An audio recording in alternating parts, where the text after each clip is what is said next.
Hello मेरे प्यारे विद्यार्थियों, कैसे हैं आप लोग। होप आप सब बढ़िया होंगे बच्चों। मैं भी एकदम बढ़िया हूं। चलिए let's start with this session. आज कौन सा लेक्चर है सर? सर आज ना लेक्चर नंबर 3 है। तो आज बच्चों हमारा लेक्चर नंबर 3 है। लेक्चर नंबर 3 को स्टार्ट करने से पहले एक बारी सारे बच्चे हैंड रिटन नोट्स खोल लेंगे। बना रहे हो कि नहीं? हाँ सर बना रहे हैं। हैंड रिटन नोट्स खोल लीजिए। एक बारी हम फटाक से रिवाइज कर लेते हैं, ठीक है?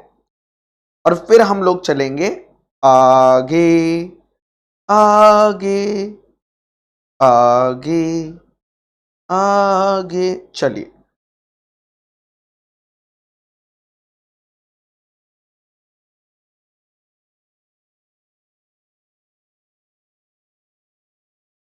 अगर आपको भाई कोई भी हैंड रिटन नोट में टाइपिंग मिस्टेक या क्लैरिकल एरर लगता है, आप मुझे मेरे इंस्टाग्राम पे क्या कर दीजिएगा, मैसेज कर दीजिएगा, मैं उसे करेक्ट कर लूंगा, है ना? ठीक है। अगर कोई टाइपिंग एरर हो जाता है, आपको लगता है कि नहीं यार यहां पर सर से मिस्टेक हो गई है, तो बता देना। ओके, बिकॉज ये हैंड रिटन नोट से टाइप करवाए गए हैं। पहले मैं आपको हैंड रिटन नोट्स ही देता था, बट क्योंकि कुछ बच्चों को हैंड राइटिंग में इशू आती थी, तो इसलिए अब इनको टाइप करवा दिया उन्हें, ताकि आपको ज्यादा दिक्कत ना आए। जिन बच्चों को मेरी राइटिंग नहीं समझ आती, उन्हें कम से कम फॉन्ट तो समझ आता होगा ना यार। चलो लेट्स रिवाइज।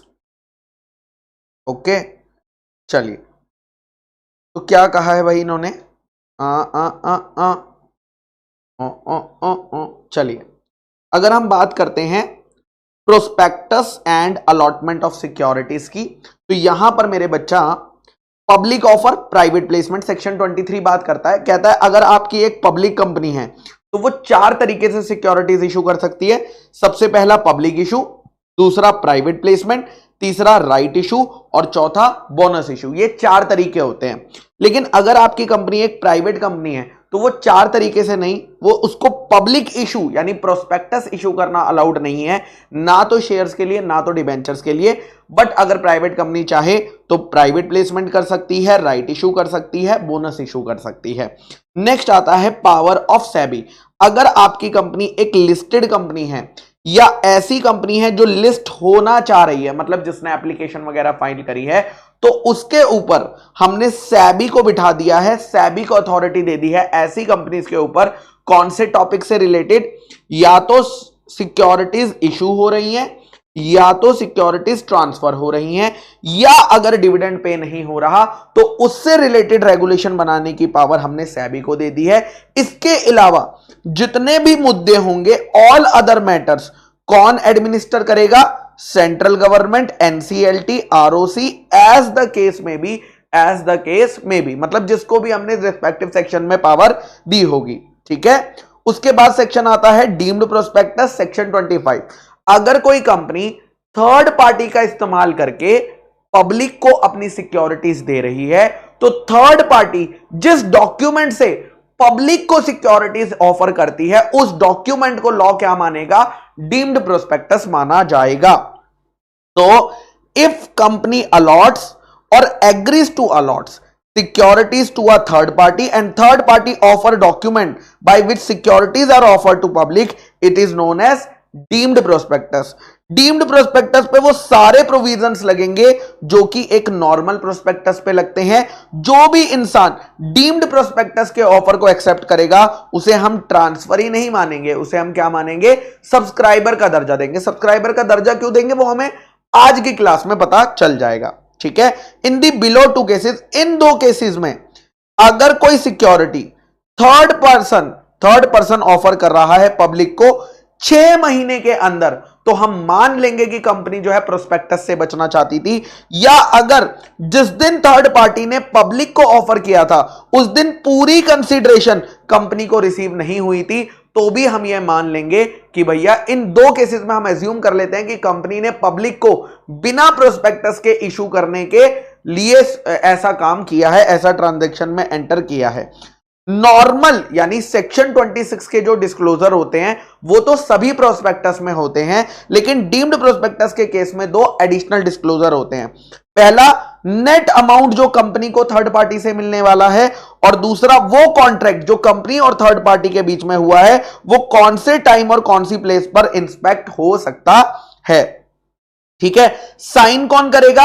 अगर वो थर्ड पार्टी एक कंपनी होगी तो 2 डायरेक्टर साइन करेंगे, और अगर वो थर्ड पार्टी एक फर्म होगी तो minimum 50% of the partners, minimum 50% of the partners of that firm. Next आता है सेक्शन नंबर 26। सर प्रोस्पेक्टस में कौन कौन सी बातें लिखनी जरूरी हैं? तो बेटा प्रोस्पेक्टस में वो इंफॉर्मेशन, वो फाइनेंशियल रिपोर्ट लिखनी जरूरी है जो एज पर सेबी आपको बताएगा। किसके कंसल्ट करके? सेंट्रल गवर्नमेंट से कंसल्ट करके अंडर सेक्शन 26। लेकिन अंटिल देन, जब तक सेक्शन 26 में सेबी कुछ भी बताता नहीं है, तब तक आप क्या फॉलो करना? Regulation made by SEBI under the SEBI act follow कर लेना। प्रोस्पेक्टस कभी भी इशू हो सकता है फॉर्मेशन या सब्सिक्वेंटली पे। हर कंपनी की यह ड्यूटी बनती है कि वो रजिस्ट्रार के पास प्रोस्पेक्टस डिलीवर करेगी ऑन और before the date of publication. Publication कौन सी डेट? जो डेट प्रोस्पेक्टस में मेंशन होती है। अगर आप प्रोस्पेक्टस में एक्सपर्ट की स्टेटमेंट लिखना चाहते हो तो 4 कंडीशन फॉलो कर लेना। कंडीशन नंबर 1, क्या कंडीशन है? कि एक्सपर्ट इन्वॉल्व नहीं होना चाहिए कंपनी के फॉर्मेशन, प्रमोशन, मैनेजमेंट में। उसकी रिटर्न कंसेंट ली होनी चाहिए, रिटर्न कंसेंट विड्रॉ उसने नहीं करी होनी चाहिए। और last, prospectus must include the statement to this effect. Prospectus must include the statement to this effect. ठीक है। वैलिडिटी कितनी होती है प्रोस्पेक्टस की? 90 दिन, यानी 90 रजिस्ट्रार को जिस दिन फाइल हुआ था उसके 90 डेज के अंदर कंपनी को इशू कर देना है पब्लिक को प्रोस्पेक्टस। अगर 91st डे या उसके बाद करेंगी तो वो एक इनवैलिड प्रोस्पेक्टस माना जाता है। नेक्स्ट आता है सेक्शन नंबर 27। क्या एक बार अगर प्रोस्पेक्टस इशू हो गया तो उसके टर्म्स एंड कंडीशन को चेंज किया जा सकता है या उसके ऑब्जेक्टिव को चेंज किया जा सकता है? बिल्कुल किया जा सकता है, लेकिन क्या पास करना पड़ेगा? एसआर पास करना पड़ेगा। कौन सा? पोस्टल बैलेट के थ्रू पास करना पड़ेगा, न्यूज़पेपर में भी पब्लिश कराना पड़ेगा, पास 1 के अंदर। कंपनी की अगर कोई वेबसाइट है तो उस पर भी अपलोड करना पड़ेगा।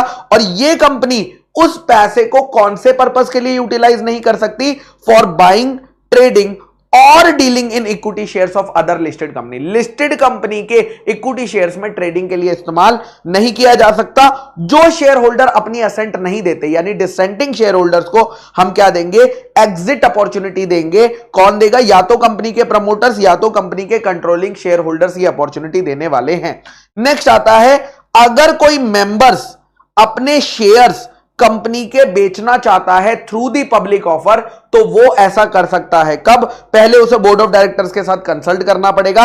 अगर वो चाहे तो 100% होल्डिंग बेचना चाहता है 100% बेच सकता है। अगर वो पार्ट ऑफ दी होल्डिंग बेचना चाहता है तो पार्ट ऑफ दी होल्डिंग बेच सकता है। जिस डॉक्यूमेंट से कंपनी मेंबर्स के शेयर्स को बेचेगी पब्लिक को, उस डॉक्यूमेंट को हम प्रोस्पेक्टस मानेंगे। यानी उस प्रोस्पेक्टस में वो सारी बातें लिखी होंगी जो सेक्शन 26 में बताई गई हैं। मेंबर इंडिविजुअल भी हो सकता है, बॉडी कॉर्पोरेट भी हो सकता है, या दोनों भी हो सकते हैं। लेकिन जो मेंबर्स हैं उन्हें क्या करना पड़ेगा? कलेक्टिवली अथॉरिटी देनी पड़ेगी कंपनी को कि वो उनके बिहाफ पर सारे एक्शंस ले सके। जितना भी खर्चा आएगा वो मेंबर्स क्या कर देंगे? रीइंबर्स कर देंगे। मेंबर्स कंपनी को रीइंबर्स कर देंगे। लेकिन यहां पर बेटा इस केस में, सेक्शन 28 के केस में, प्रोस्पेक्टस में मिनिमम सब्सक्रिप्शन का प्रोविजन एप्लीकेबल नहीं होता, मिनिमम एप्लीकेशन वैल्यू का प्रपोजल एप्लीकेबल नहीं होता, statement by the board of the utilization of the money वो भी एप्लीकेबल नहीं होता। यानी बोर्ड ये पैसा कहां यूटिलाइज करेगा वो भी एप्लीकेबल नहीं होता है। ठीक है। Okay sir. नेक्स्ट आता है section 29, that is demat form में। सेक्शन 29 डीमैट फॉर्म में 2 कंपनियों को डीमैट फॉर्म में सिक्योरिटीज इशू करनी पड़ती है। पहली, अगर कोई भी कंपनी पब्लिक ऑफर कर रही है, अगर कोई भी कंपनी पब्लिक ऑफर करेगी यानी वो क्या हो जाएगी? मैंडेटरी लिस्ट हो जाएगी, मतलब लिस्टेड पब्लिक कंपनी को तो करना ही पड़ेगा। दूसरा, कोई भी कंपनी जो सेंट्रल गवर्नमेंट प्रिस्क्राइब करेगी, और सेंट्रल गवर्नमेंट ने किसे प्रिस्क्राइब करा है? अनलिस्टेड पब्लिक कंपनीज को। तो यानी लिस्टेड पब्लिक कंपनीज और अनलिस्टेड पब्लिक कंपनीज आज की तारीख में अगर नई सिक्योरिटीज देती हैं तो उन्हें न्यू सिक्योरिटीज कैसे इशू करनी है? डीमेटलाइज्ड फॉर्म में, ना कि फिजिकल फॉर्म में। लेकिन प्राइवेट कंपनी की अगर मैं बात करता हूं तो प्राइवेट कंपनी के पास ऑप्शन है, वो दोनों में से किसी से भी कर सकती है। नेक्स्ट सेक्शन 30, प्रोस्पेक्टस का एडवर्टाइजमेंट। नेक्स्ट क्या है? सेक्शन 30, प्रोस्पेक्टस का एडवर्टाइजमेंट। अगर आपने प्रोस्पेक्टस लाया है ये बात पब्लिक को बताने के लिए, एडवर्टाइजमेंट, नॉर्मली ऐसा एडवर्टाइजमेंट हम लोग न्यूज़पेपर्स वगैरह में डालते हैं, जैसे कि फाइनेंशियल एक्सप्रेस हो गया, इस तरह के न्यूज़पेपर में एडवर्टाइजमेंट डाला जाता है। तो वो कह रहे हैं अगर कोई एडवर्टाइजमेंट आप डाल रहे हो तो उस एडवर्टाइजमेंट में आपको क्लियरली मेंशन करना पड़ेगा object of the company, liability of the members, share capital of the company, name of signatories to the memorandum, number of shares जो उन्होंने लिए हैं और कैपिटल स्ट्रक्चर। ये सारी बातें आपको कहां मेंशन करनी पड़ेगी? प्रोस्पेक्टस में या प्रोस्पेक्टस के एडवर्टाइजमेंट में? प्रोस्पेक्टस का जो एडवर्टाइजमेंट है वहां पर मेंशन करने की बात हुई है। नेक्स्ट आता है शेल्फ प्रोस्पेक्टस। शेल्फ प्रोस्पेक्टस बेटा सारी कंपनियां इशू नहीं कर सकती, सिर्फ वो कंपनियां इशू कर सकती है जिसे सेबी अलाउ करता है। और सेबी कौन सी कंपनियों को अलाउ करता है? जिनको जेन्युइन नीड है शेल्फ प्रोस्पेक्टस की, for example non banking finance company. Shelf prospectus वो प्रोस्पेक्टस होता है जिसमें एक या एक से ज्यादा आप पब्लिक इशू ला सकते हो, वो भी बिना नया प्रोस्पेक्टस इशू करे। इसकी मैक्सिमम वैलिडिटी 1 साल होती है। वैलिडिटी कहां से स्टार्ट होती है? फर्स्ट ऑफर, जब आपका फर्स्ट ऑफर ओपन होता है 1 ईयर वहां से स्टार्ट होता है। मैक्सिमम वैलिडिटी 1 ईयर होती है कि इससे कम भी हो सकती है, बिल्कुल इससे कम भी हो सकती है। लेकिन अगर कंपनी सेकंड या सब्सिक्वेंट ऑफर लेकर आ रही है तो उसे नया प्रोस्पेक्टस तो नहीं बनाना, लेकिन उसे एक डॉक्यूमेंट बनाना है जिसका नाम है इंफॉर्मेशन मेमोरेंडम, जो क्या कैप्चर करेगा? जितने भी नए चार्जेस क्रिएट हुए हैं, कंपनी की जो भी फाइनेंशियल पोजीशन में चेंज आया है, ये सच अदर चेंजेस एज में बी प्रिस्क्राइब्ड। और ये कितने टाइम में होगा? 1 month prior to the issue of second और सब्सिक्वेंट। ये याद करनी है, एमसीक्यू के लिए इंपॉर्टेंट है। उसके बाद आते हैं shelf prospectus plus information memorandum को हम क्या मानेंगे? प्रोस्पेक्टस माना जाएगा। अगर किसी पर्सन ने एडवांस अमाउंट दिया है तो जैसे ही हम उसे चेंज बताएंगे और अगर वो चेंज सुनने के बाद अपना एडवांस मनी विड्रॉ करना चाहता है तो कंपनी को 15 दिन के अंदर उसका एडवांस मनी दे देना है। रेड हेरिंग प्रोस्पेक्टस हम आज करेंगे, ये भी हम आज करेंगे, ये भी हम आज करेंगे, ये भी हम आज करेंगे, ये भी हम आज करेंगे। सर कितना कुछ बेटा, आज तो सब कुछ आज ही तो करेंगे बेटा। हाँ, नेक्स्ट आता है सेक्शन 39 अलॉटमेंट ऑफ सिक्योरिटीज। ये कह रहा है अगर कोई कंपनी पब्लिक ऑफर लेकर आई है, अगर कोई कंपनी पब्लिक ऑफर लेकर आई है तो वो तब तक सिक्योरिटीज अलॉट नहीं कर सकती जब तक 2 कंडीशन फुलफिल ना हो जाए। एक, मिनिमम सब्सक्रिप्शन सब्सक्राइब हो जाना चाहिए और दूसरा, एप्लीकेशन मनी कंपनी को रिसीव हो जानी चाहिए। अगर ये दोनों कंडीशन फुलफिल हो गई तो आप अलॉटमेंट करेंगे और अलॉटमेंट करने के बाद रिटर्न ऑफ अलॉटमेंट रजिस्ट्रार के साथ फाइल करेंगे। लेकिन अगर दोनों कंडीशन फुलफिल नहीं हो पाती है तो हम क्या करेंगे? हम पैसा रिफंड कर देंगे। कितने दिन में? 15 दिन के अंदर पैसा रिफंड कर देंगे। अगर पैसा रिफंड नहीं कर पाएंगे तो हमें इंटरेस्ट पे करना पड़ेगा at the rate of 15% per annum. किसको पे करना पड़ेगा? डायरेक्टर्स को पे करना पड़ेगा, ज्वाइंटली एंड सेवरली लायबल होके। तो यही बात यहां पर लिखी हुई है। नेक्स्ट आता है कंपनीज एक्ट के हिसाब से मिनिमम सब्सक्रिप्शन कितना होना चाहिए। I am not talking about SEBI, I am talking about companies act. कहता है प्रोस्पेक्टस में जो अमाउंट आपने मिनिमम सब्सक्रिप्शन लिखा है उसे मिनिमम सब्सक्रिप्शन माना जाएगा। और एप्लीकेशन मनी आप कितनी मंगा सकते हो? Minimum 5% of the face value as पर द कंपनीज एक्ट। 5% या सेबी ने जो प्रिस्क्राइब करा होगा, बट सेबी ने जो प्रिस्क्राइब करा है वो हमें पढ़ने की जरूरत नहीं है। उसके बाद आता है बेटा मैंडेटरी लिस्टिंग। अगर कोई भी कंपनी पब्लिक ऑफर लेकर आती है तो उसके पास चॉइस नहीं है लिस्ट कराने की, उसको मैंडेटरी लिस्ट कराना पड़ता है। और लिस्टिंग कराने के लिए रिक्वेस्ट कहां देनी पड़ती है? लिस्टिंग कराने के लिए रिक्वेस्ट देनी पड़ती है स्टॉक एक्सचेंज पर। कहां देनी पड़ती है? स्टॉक एक्सचेंज पर। कहां देनी पड़ती है? स्टॉक एक्सचेंज पर। तो वो कह रहे हैं एवरी कंपनी पब्लिक ऑफर लाने से पहले उसको एप्लीकेशन देनी है, या तो एक रिकॉग्नाइज स्टॉक एक्सचेंज पे या मल्टीपल रिकॉग्नाइज स्टॉक एक्सचेंज पे। और सिर्फ एप्लीकेशन ही फाइल नहीं करनी, सबका परमिशन भी लेना है। अगर आपने मल्टीपल रिकॉग्नाइज स्टॉक एक्सचेंज में एप्लीकेशन फाइल करी थी और एक ने भी एप्लीकेशन रिजेक्ट कर दी तो आप उस इश्यूज के लिए आगे नहीं बढ़ सकते हैं, वो इशू आपका फेल हो जाएगा, फेलियर ऑफ इशू माना जाएगा। प्रोस्पेक्टस टू स्टेट, प्रोस्पेक्टस में आरएससीज का नाम लिखा होना चाहिए जहां पर कंपनी की सिक्योरिटीज को ट्रेड किया जाएगा। All money received from public, जितना भी पैसा पब्लिक से आएगा वो कहां जमा कराया जाएगा? सेपरेट बैंक अकाउंट में, शेड्यूल्ड बैंक के। और इसको सिर्फ 2 पर्पस के लिए यूज करा जा सकता है, एक अलॉटमेंट के लिए और एक रीपेमेंट ऑफ मनी के लिए। अगर हमने अलॉटमेंट नहीं करा तो payment of underwriter commission, underwriter commission दे सकते हैं, लेकिन ये अंडरराइटर कमीशन हम किस पे देते हैं? पब्लिक ऑफर के केस में देते हैं, ना तो प्राइवेट प्लेसमेंट के केस में, ना तो राइट इशू के केस में, ना तो बोनस इशू के केस में। ये अंडरराइटर जो कमीशन हम देंगे, सबसे पहले हमें चेक करना पड़ेगा कंपनी का आर्टिकल ऑफ एसोसिएशन, उसमें क्या होनी चाहिए? अथॉरिटी होनी चाहिए। Next, source of commission. Next क्या आता है? सोर्स ऑफ कमीशन कहां से दे सकते हो? इशू से जितना भी पैसा आएगा उस पैसे में इस्तेमाल करके आप कर सकते हैं। दूसरा है प्रॉफिट्स ऑफ द कंपनी और बोथ, ये सोर्सेज से आप कर सकते हैं ये सोर्सेज। लेकिन क्या कैश और काइंड में पे कर सकते हैं? यस, आप चाहे तो इसे कैश में भी पे कर सकते हैं, आप चाहे तो इसे काइंड में भी पे कर सकते हैं। Maximum rate of commission shares के लिए अलग है, डिबेंचर्स के लिए अलग है। शेयर्स के लिए 5% ऑफ द इशू प्राइस और rate mention in the article of association which ever is lower, और डिबेंचर्स के लिए 2.5% ऑफ द इशू प्राइस और 2.5% ऑफ द इशू प्राइस और rate mentioned in the article of association which ever is lower. आपको underwriter contract की copy ROC के साथ file करनी पड़ेगी। प्रोस्पेक्टस में डिस्क्लोज करना पड़ेगा सारे अंडरराइटर्स का नाम, रेट, अमाउंट और उन्होंने कितनी सिक्योरिटीज को अंडर रिटर्न किया है। कोई भी कमीशन आप उस पर नहीं देंगे which are not offer to public for subscription. ठीक है, ओके। चलिए अब हम आगे चल सकते हैं। यस सर, अब हम आगे चल सकते हैं, तो आ जाइए वापस। बहुत हो गया। चलिए लास्ट टॉपिक मैं आपको पढ़ाने वाला था लास्ट क्लास में, कौन सा?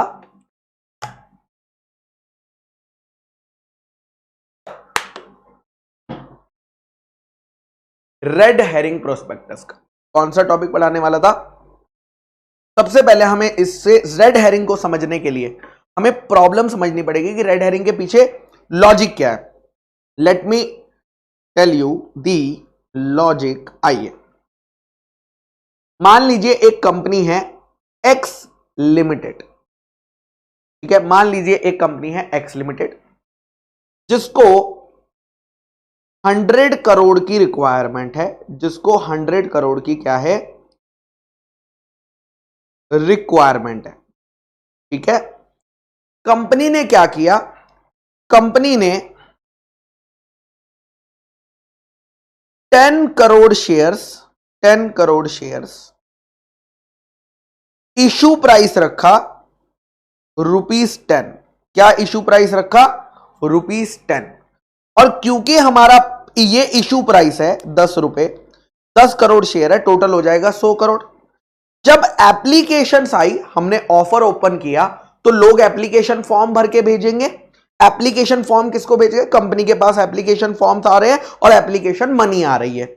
मान लीजिए हमारे पास जो रिक्वेस्ट आ गई वो आ गई है 12 करोड़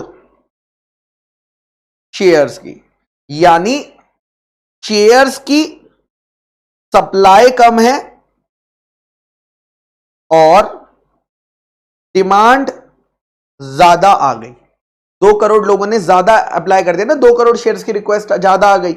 अब यहां पर मुझे क्या करना पड़ेगा? मुझे कुछ लोगों को प्रोपोर्शनेटली रिजेक्ट करना पड़ेगा और मैं सिर्फ अलॉट कर पाऊंगा 10 करोड़।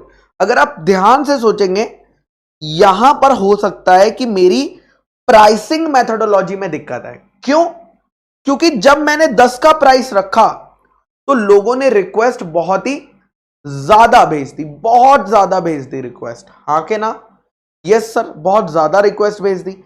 अब जब इतनी ज्यादा रिक्वेस्ट आ गई तो इसका ये कब होता है? डिमांड। कई बार हमारा प्राइस जो हमने डिसाइड करा था ना, ऑफर प्राइस, वो सही डिसाइड नहीं हो पाया, वो कम डिसाइड हो गया, जिसकी वजह से दिक्कत हो गई। मेरे पास ज्यादा रिक्वेस्ट तभी आई जब मैं अपना सामान सस्ते में बेच रहा हूं। अगर मैं सामान सस्ते में बेचूंगा, मान लीजिए मैं अगर अपना आईफोन 100 रुपए में बेचने को रेडी हो जाऊं, क्या आप लोग दौड़े दौड़े चले आ जाओगे खरीदने? प्रोवाइडेड मेरा आईफोन सही हो, आ जाओगे, भीड़ लग जाएगी, मुझे दो मुझे दो। क्यों? क्योंकि जो मैंने प्राइस रख दिया उस प्राइस पे लगता है कम रख दिया। अगर मैं जेन्युइन प्राइस रखता तो इतना डेविएशन नहीं आता। यह प्रॉब्लम रिवर्स भी हो सकती थी कि मैंने एक्स लिमिटेड को 100 करोड़ रुपए चाहिए थे। एक्स लिमिटेड को कितने चाहिए थे? 100 करोड़ चाहिए थे। एक्स लिमिटेड ने 5 करोड़ शेयर्स दिए into ₹20 issue price, into ₹20 issue price पे दिए। जब मैं ये ऑफर लेकर आया तो मेरे पास एप्लीकेशन फॉर्म आए 3 करोड़ शेयर्स के, 3 करोड़ शेयर्स के।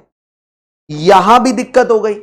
यहां क्या दिक्कत हो गई? यहां पर ना गुरप्रीत सर ने प्राइस ज्यादा रख दिया, और क्योंकि प्राइस ज्यादा था तो लोग इंटरेस्टेड ही नहीं हुए मेरे शेयर्स खरीदने में, जिसकी वजह से मुझे दिक्कत आ गई। तो ये वाले मेथड में जब भी हम प्राइस को पहले से फिक्स्ड कर देते हैं, जब भी हम प्राइस को पहले से फिक्स्ड कर देते हैं, तो ये बड़ी दिक्कत आ जाती है कि भैया प्राइस ज्यादा रख दिया तो ओवर सब्सक्रिप्शन हो जाएगा, प्राइस कम रख दिया तो अंडर सब्सक्रिप्शन, सॉरी उल्टा बोल दिया मैंने, प्राइस कम रख दिया तो ओवर सब्सक्रिप्शन हो जाएगा। ज्यादा लोगों की एप्लीकेशन आ गई और मैं कहूंगा अरे यार नुकसान हो गया, मैं ज्यादा प्राइस रख सकता था।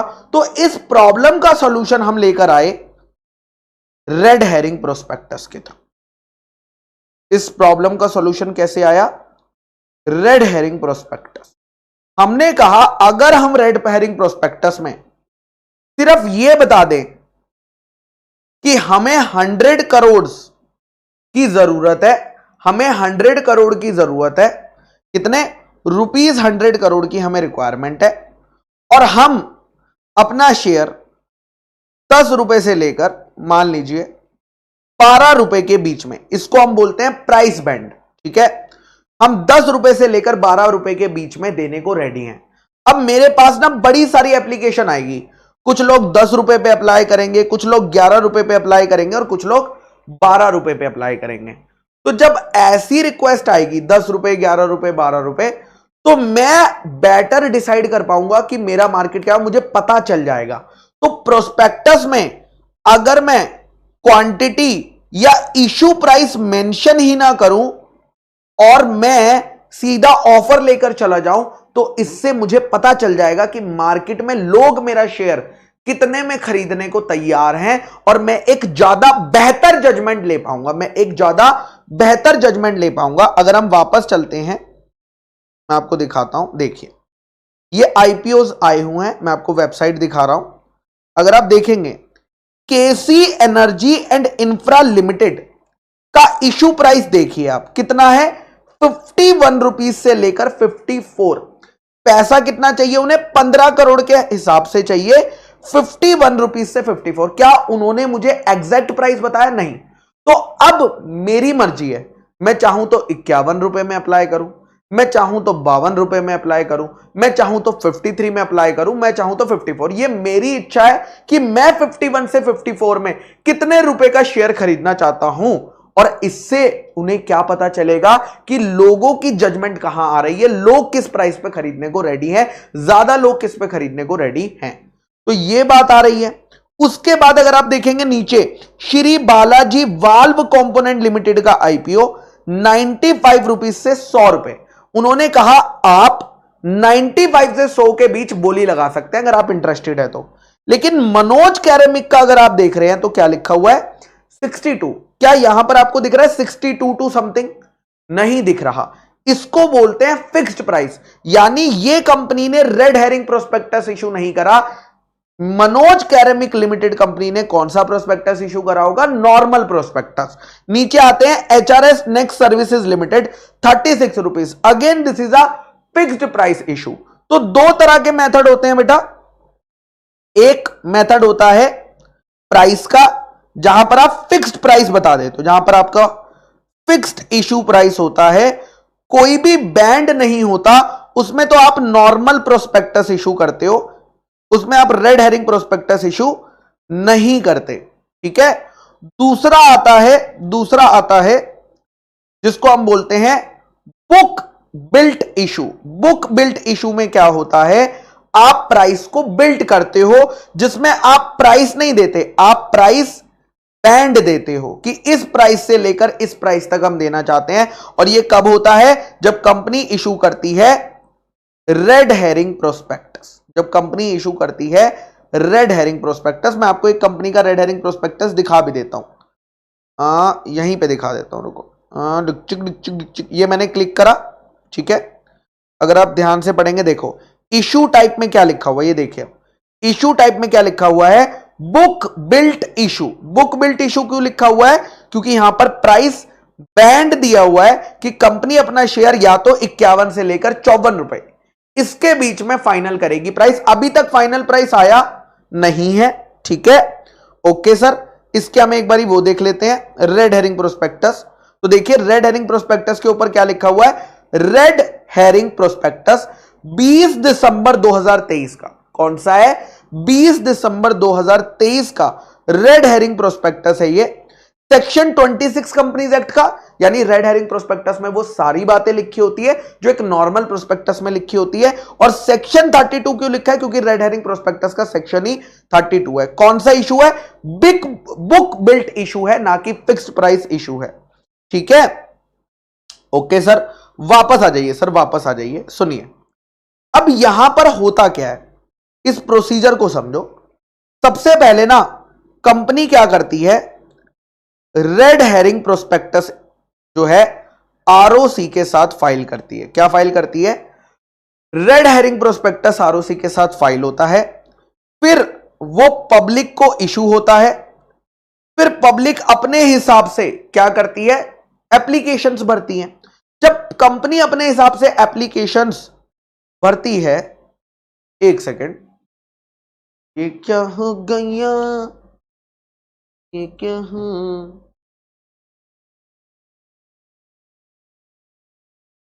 चलिए, हाँ, तो जब कंपनी पब्लिक इशू करती है इस प्रोस्पेक्टस का, हमारे पास एप्लीकेशन फॉर्म आती है, और फिर प्राइस बैंड में से एक फाइनल प्राइस डिसाइड होता है।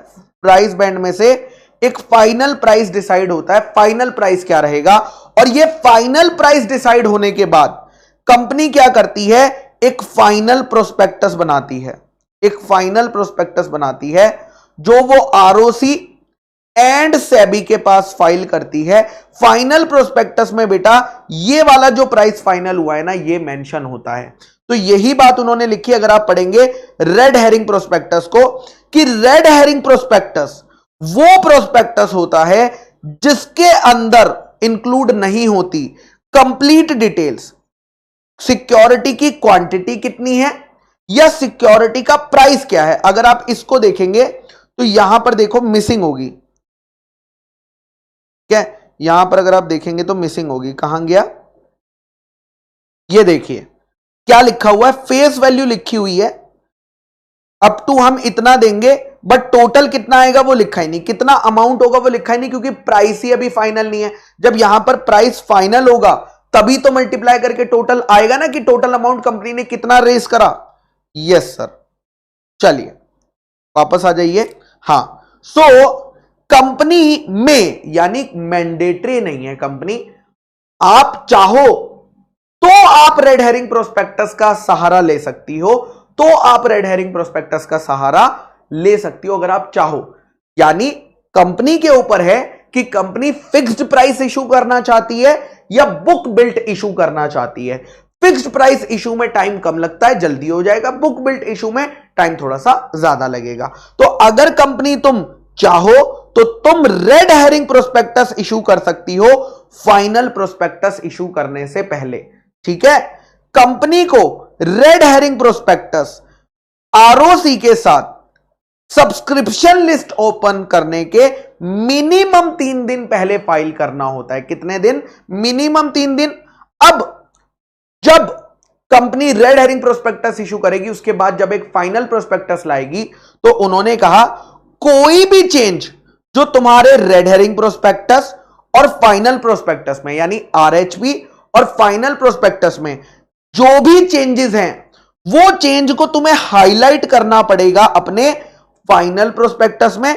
और जिस दिन तुम्हारा ऑफर क्लोज होगा उस दिन तुम फाइनल प्रोस्पेक्टस को फाइल कर देना आरओसी के पास भी और सेबी के पास भी। और ये बातें फाइनल प्रोस्पेक्टस में लिखना मत भूलना। क्या क्या? टोटल पैसा कितना रेस किया, क्लोजिंग प्राइस क्या रहा। भाई जब तुमने रेड हेरिंग प्रोस्पेक्टस किया था, तब तुमने क्लोजिंग प्राइस नहीं, तुमने तो प्राइस बैंड मेंशन किया था। ये बताओ फाइनली कितने पे क्लोज हुआ, ये बताओ। और कोई भी डिटेल्स जो रेड हेरिंग प्रोस्पेक्टस में मेंशन नहीं थी, वो बातें भी तुम्हें लिखनी पड़ेंगी। बस इतनी सी बात आपको रेड हेरिंग प्रोस्पेक्टस के केस में याद रखनी है।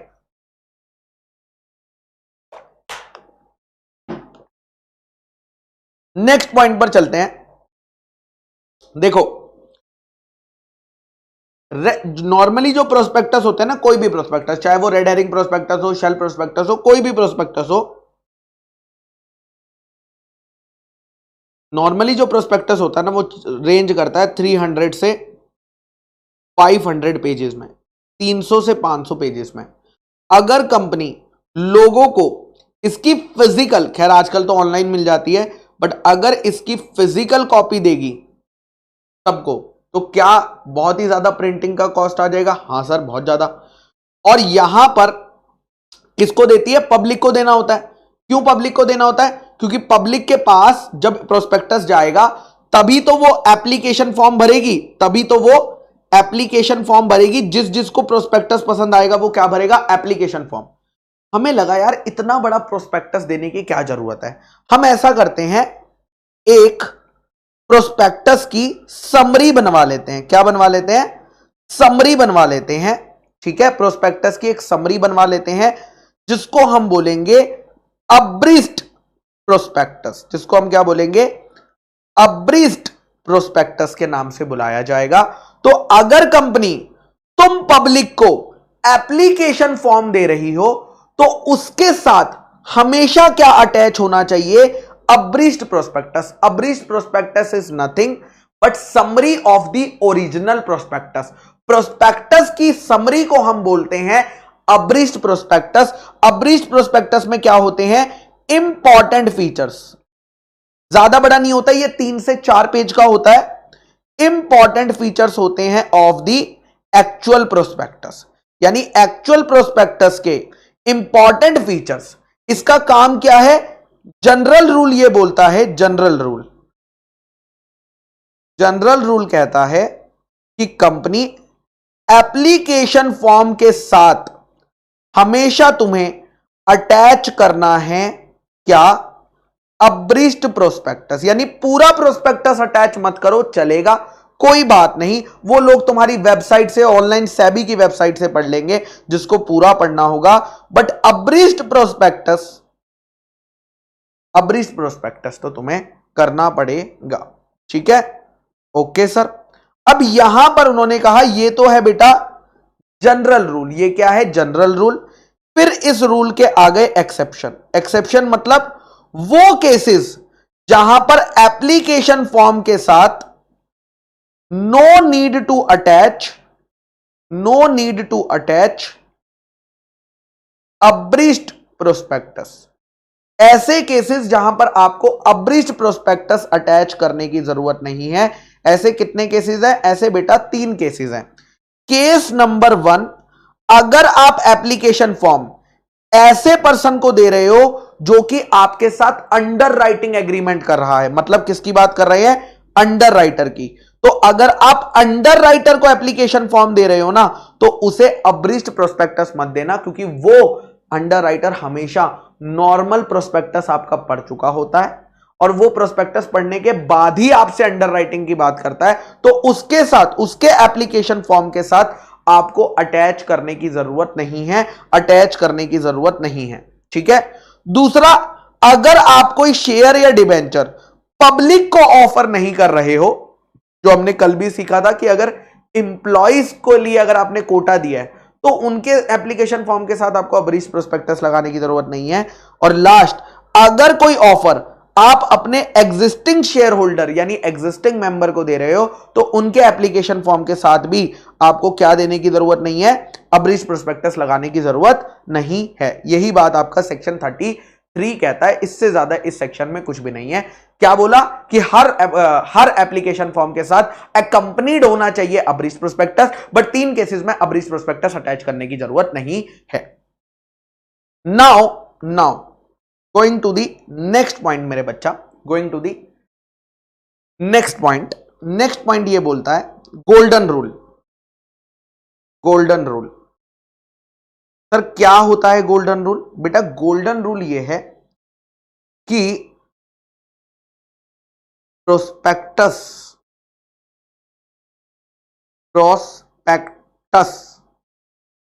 Should not contain miss statement.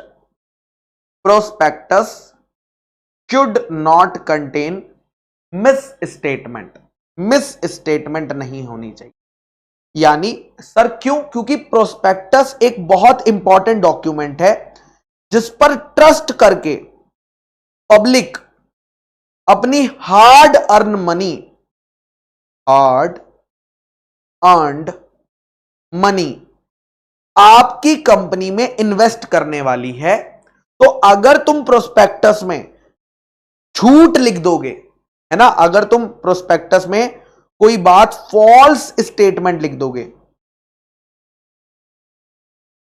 कोई मेटीरियल फैक्ट को छुपा लोगे, कोई मेटीरियल फैक्ट को कंसील कर लोगे, कंसील मतलब छुपाना, तो इससे नुकसान हो जाएगा। फॉर एग्जाम्पल, अगर आपने अपने प्रोस्पेक्टस में लिख दिया कि हमारी कंपनी जो है उनको अगले ईयर जो है गवर्नमेंट का एक बहुत बड़ा कॉन्ट्रैक्ट सैंक्शन होने वाला है, सारी फॉर्मेलिटीज पूरी हो चुकी है, आपने ऐसा लिख दिया, बट ऐसा कोई भी कॉन्ट्रैक्ट नहीं था, तो ये आपने क्या करा, फॉल्स स्टेटमेंट करी और लोगों को लगा रहे गवर्नमेंट का बड़ा कॉन्ट्रैक्ट मिलने वाला 500 करोड़ का, ये कंपनी में तो पैसा लगा देता हूं। दूसरा, आपने कोई इंपॉर्टेंट बात जो आपको बतानी चाहिए थी लेकिन आपने नहीं बताई, जैसे एग्जांपल, मान लीजिए एक कंपनी ने अपने प्रोस्पेक्टस में लिखा, क्या लिखा कि हम लास्ट 5 सालों से कंटिन्यूस डिविडेंड दे रहे हैं, ठीक है, लास्ट 5 सालों से हम लगातार क्या दे रहे हैं, डिविडेंड दे रहे हैं, लास्ट 5 सालों से हम लगातार। क्या आप ऐसी कंपनी में इन्वेस्ट करने की सोच सकते हो, यार ये तो हर साल डिविडेंड देती है, ऐसा प्रोस्पेक्टस में, और ये बात सच भी थी, ये बात झूठ नहीं थी, ये बात एकदम ट्रू स्टेटमेंट थी, ठीक है, लेकिन कंपनी ने यह बात छुपाई कि कंपनी ने जो डिविडेंड पे किया ना, वो रेवेन्यू प्रॉफिट से नहीं बल्कि कैपिटल प्रॉफिट से पे कर रही है, रेवेन्यू प्रॉफिट से नहीं बल्कि कैपिटल प्रॉफिट से पे कर रही है। आपको नहीं लगता कि भैया यार ये बात छुपा ली, क्योंकि कैपिटल प्रॉफिट इज डिफरेंट। मान लीजिए गुरप्रीत सर की समोसे की दुकान है, जो मैं समोसे बेचकर प्रॉफिट कमाता हूं ना, वो मेरा रेवेन्यू प्रॉफिट है। गुरप्रीत सर ने अपनी समोसे की दुकान ही बेच दी, वो मेरा कैपिटल प्रॉफिट है, क्योंकि वो मेरे ऑर्डिनरी कोर्स ऑफ बिजनेस का प्रॉफिट नहीं है। जो मैं समोसे चटनी बेच के पैसा कमा रहा हूं, that is a revenue profit. But अगर मैं अपने फर्नीचर बेच के, मैंने फर्नीचर को बेच दिया अपने दुकान के, that is a capital profit. तो वो कह रहे हैं आपने जो डिविडेंड पे किया ना, वो कैपिटल प्रॉफिट, यानी कंपनी ने हो सकता है कोई बिल्डिंग बेच दी होगी, और बिल्डिंग बेच के जो प्रॉफिट आया, उस प्रॉफिट को कंपनी भैया बांट रही है। नॉर्मली एक कंपनी हमेशा रेवेन्यू प्रॉफिट से अपना डिविडेंड बांटती है, ये एक्सेप्शनल केस है।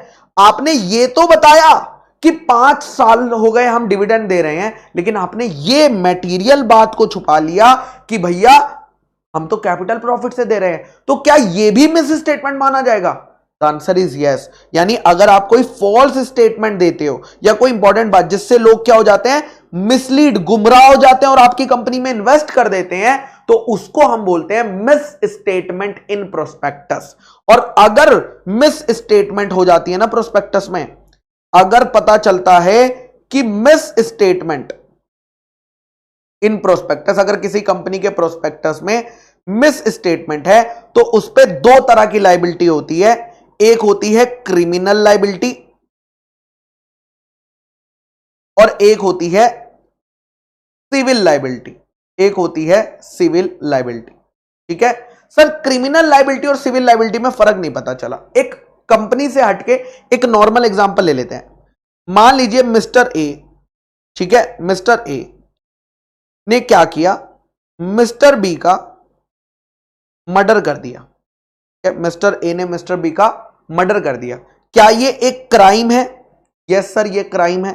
क्या मिस्टर ए को जेल जाना पड़ेगा? हाँ, मिस्टर ए को जेल जाना पड़ेगा, है ना।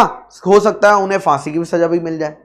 और क्या उनके ऊपर कोई पेनल्टी भी लगाई जाएगी? ये जो पेनल्टी लगाई जाएगी किसको मिलेगी? गवर्नमेंट के रेवेन्यू में जाती है। जो भी पेनल्टी लगती है किसके खाते में जाएगी? सरकार के, क्योंकि भैया सबकी सैलरी भी तो देनी है, पुलिस की, जजेस की, कहां से आती है? यहीं से आएंगी, है ना। तो पेनल्टी लगाई जाएगी। अब यहां पर अब बच्चों कहेगा सर अगर क्राइम ही नहीं हुआ तो मतलब उनकी सैलरी, भाई और भी सोर्सेज है गवर्नमेंट के, यार ऐसा, ठीक है। चलो मिस्टर बी, अब मिस्टर बी तो मर गया, मिस्टर बी की फैमिली, अब मिस्टर बी अपनी फैमिली का सोल अर्निंग मेंबर था। सोल अर्निंग मतलब पूरी फैमिली उसके ऊपर डिपेंडेंट थी, उसकी वाइफ, उसके बच्चे।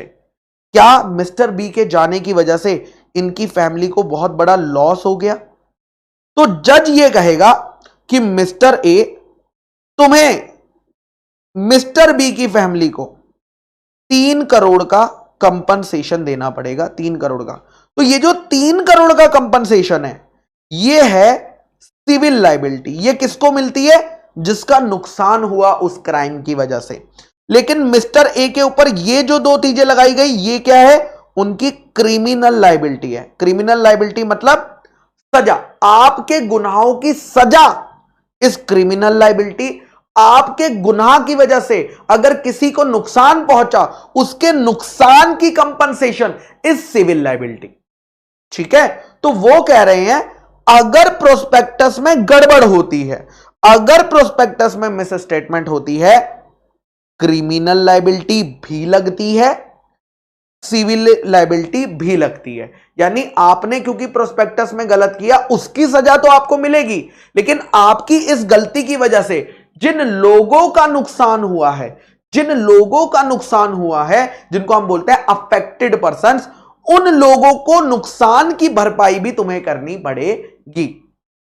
तो सबसे पहले पढ़ते हैं हम लोग क्रिमिनल लायबिलिटी के बारे में। किसके बारे में पढ़ेंगे भैया? चल जा, क्रिमिनल लायबिलिटी के बारे में पढ़ेंगे। क्रिमिनल लायबिलिटी क्या बोल रहा है, देखो, अगर किसी प्रोस्पेक्टस में ऐसी स्टेटमेंट है जो अनट्रू है, मतलब फॉल्स स्टेटमेंट है, या आपने ओमिशन कर दिया, कोई मटेरियल फैक्ट का ओमिशन कर दिया, जिसकी वजह से लोग क्या हो रहे हैं, मिसलीड हो गए, और मिसलीड होने की वजह से उन्होंने आपकी कंपनियों में पैसा लगाया होगा। एवरी पर्सन, कोई भी पर्सन जिसने उस प्रोस्पेक्टस को ऑथराइज किया था, नॉर्मली ये कंपनी के डायरेक्टर्स, कंपनी के प्रमोटर्स और कंपनी का वो एक्सपर्ट जिसकी एक्सपर्ट स्टेटमेंट गई है, ये वो इंसान होते हैं, they are liable for punishment under section 447। कौन से सेक्शन के अंदर भैया? आपके ऊपर लगेगा सेक्शन 447। ये सेक्शन 447 क्या है? फ्रॉड। कि अगर कंपनी से रिलेटेड कोई भी बंदा फ्रॉड करता है तो उसके ऊपर कितने साल की जेल होगी, उसको कितना फाइन सरकार को देना पड़ेगा, ये बात। वैसे तो हमारे सिलेबस का पार्ट ये नहीं होना चाहिए था, बट क्योंकि हर जगह सेक्शन 447 का रेफरेंस है, तो इसीलिए बहुत जगह आता है हमारे सिलेबस में, इसलिए ये आपके सिलेबस में इंक्लूड करा गया और आपको याद भी करके जाना है। मैं आज की क्लास में 447 में क्या लिखा हुआ डिस्कस कर दूंगा। Okay sir. लेकिन अगर आप चाहो तो क्रिमिनल लायबिलिटी यानी जेल जाने से और सरकार को फाइन भरने से बच सकते हो। दो केसेस। केस नंबर 1, अगर आप कोर्ट में यह प्रूव कर दो कि जो बात थी वो मटेरियल ही नहीं थी, मतलब जो बात गलत लिखी गई वो मटेरियल नहीं है। फॉर एग्जाम्पल, अगर किसी प्रोस्पेक्टस में डायरेक्टर का नाम राम था और गलती से वहां पर टाइपिंग मिस्टेक होने की वजह से वो रामा हो गया, रामा शर्मा हो गया, तो आपने ये बताया कि यार ये जो है ये मटेरियल मिस्टेक नहीं है, टाइपोग्राफिकल, इसके लिए आप मुझे जेल भेज दोगे, वो भी 10 साल के लिए। क्या ये सही बात है? The answer is no. तो आप ये प्रूफ कर देते हो तो बच जाओगे। क्या प्रूफ? कि ये जो गलती हुई है, ये जो मिस स्टेटमेंट हुआ है, ये एक इममटेरियल है, ये फॉर लोगों के डिसीजन पे फर्क ही नहीं डालता। ठीक है, उसको बोलते हैं इममटेरियल, कि लोगों को इस बात से इतना फर्क नहीं पड़ता। दूसरा, या आपके पास रीजनेबल रीजन था, रीजनेबल ग्राउंड मतलब होता है रीजन, आपके पास रीजन था बिलीव करने का कि जो बात है वो ट्रू है। सर ये कैसे हो गया? मैं बताता हूं। मान लीजिए एक कंपनी है जो रबड़ बनाती है। क्या बनाती है? रबड़। ये कंपनी क्या करने वाली है? ये कंपनी आईपीओ लाना चाहती है। क्यों? क्योंकि ये कंपनी आईपीओ लाकर फॉरेस्ट एरिया में जो रबड़ ट्रीज हैं उनको बाय करना चाहती है, कि भैया हमें क्योंकि रबड़ बनानी है तो रबड़ ट्रीज लेने पड़ेंगे ना। तो इन्होंने अपने प्रोस्पेक्टस में, इस कंपनी ने अपने प्रोस्पेक्टस में एक्सपर्ट की स्टेटमेंट, एक एक्सपर्ट को बुलाया और उसे बोला कि यार हमें यह बताओ, काउंटिंग माउंटिंग जितने लोग चाहिए जो करना है करो, हमें यह बताओ कि आंध्र प्रदेश में टोटल नंबर ऑफ ट्रीज कितना है। देखो एग्जैक्ट हो सकता है नहीं बता पाओ, बट अगर आप एक्चुअली काउंटिंग कराते हो, गवर्नमेंट डाटा से लेते हो, तो आप एक दे सकते हो, तभी तो आपको एक्सपर्ट बोल रहे हैं। और उसने बताया कि ये जो टोटल नंबर ऑफ ट्रीज हैं पूरे आंध्र प्रदेश में 10 लाख ट्रीज हैं, ऐसा उसने बताया। इस स्टेटमेंट को हमने प्रोस्पेक्टस में डाल दिया। इस स्टेटमेंट को हमने प्रोस्पेक्टस में डाल दिया कि भैया ये ट्रीज हम खरीदने जा रहे हैं, आंध्र प्रदेश में 10 लाख है, हमारा धंधे को कोई दिक्कत नहीं है, फ्यूचर में हमें रॉ मटेरियल मिलता रहेगा। अब बाद में ये खबर आई कि ये स्टेटमेंट तो फॉल्स स्टेटमेंट थी। मतलब ये जो आपने एक्सपर्ट की बात को सच माना, भाई मैं डायरेक्टर हूं, है ना, मुझे क्या पता कितने पेड़ है, एक्सपर्ट ने बोला, मैंने डाल दिया प्रोस्पेक्टस में, इसीलिए तो उसे पैसा दिया था। जब हमें पता चला कि ये फॉल्स स्टेटमेंट है, फॉल्स स्टेटमेंट है, उस केस में आप कोर्ट में ये कहकर बच सकते हो कि भैया हमने तो एक्सपर्ट के ऊपर बिलीव करा था कि ये स्टेटमेंट सच्ची थी। अब एक्सपर्ट ने ही अपना काम ध्यान से नहीं किया तो इसके लिए मैं जेल क्यों जाऊंगा, इसके लिए मैं जेल क्यों जाऊंगा। तो यही बात आप कह के, क्या एक्सपर्ट जेल जाएगा? वो जाएगा, लेकिन वो लोग बच सकते हैं जो ये प्रूव कर दे कि उनके पास रीजनेबल रीजन था इस बात पे बिलीव करने का। लेकिन ध्यान रखिएगा, एक्सपर्ट जो होता है ना, एक्सपर्ट की चीज पे आप इसलिए भरोसा करते हो क्योंकि वो एक्सपर्ट है। लेकिन अगर डायरेक्टर कंपनी के प्रमोटर से कोई बात पूछ रहा है, प्रमोटर तो एक्सपर्ट नहीं है, प्रमोटर से बात पूछ के प्रोस्पेक्टस में लिख दिया। उन्होंने बोला, पूछा प्रोस्पेक्टस से कि हमने लिख दिया प्रोस्पेक्टस में, बाद में पता चला कि प्रमोटर ने जो बात बताई थी वो गलत थी। क्या डायरेक्टर ये कह के बच सकते हैं कि यार ये तो प्रमोटर ने बताई थी? द आंसर इज नो, क्योंकि प्रमोटर कोई एक्सपर्ट नहीं है। आप सिर्फ एक्सपर्ट वाले में ये एक्सक्यूज ले सकते हो कि भैया मैंने उसकी बात पे भरोसा किया था, प्रमोटर्स की बात को तो आपको चेक करना चाहिए था। चलिए नेक्स्ट, ये इसमें बस इतना ही है, सेक्शन नंबर 34। नेक्स्ट आता है बेटा 35, सिविल लायबिलिटी। सिविल लायबिलिटी में ना बेटा बड़ी सारी कंडीशन है, अगर ये सारी कंडीशन सेटिस्फाई होंगी तभी लॉस की भरपाई होती है। सबसे पहली कंडीशन होनी चाहिए मिस स्टेटमेंट इन प्रोस्पेक्टस। सबसे पहली क्या चीज होनी चाहिए? प्रोस्पेक्टस के अंदर मिस स्टेटमेंट। अगर प्रोस्पेक्टस में मिस स्टेटमेंट ही नहीं है तो फिर आप ना तो 34 में जाओगे ना 35 में जाओगे। प्लस दूसरी कंडीशन, जो केस कर रहा है पर्सन, जो केस कर रहा है वो सब्सक्राइबर होना चाहिए। सब्सक्राइबर मतलब उसने कंपनी से अप्लाई करके, प्रोस्पेक्टस पे बिलीव करके कंपनी से खरीदे होने चाहिए, वो सब्सक्राइबर होना चाहिए, and not the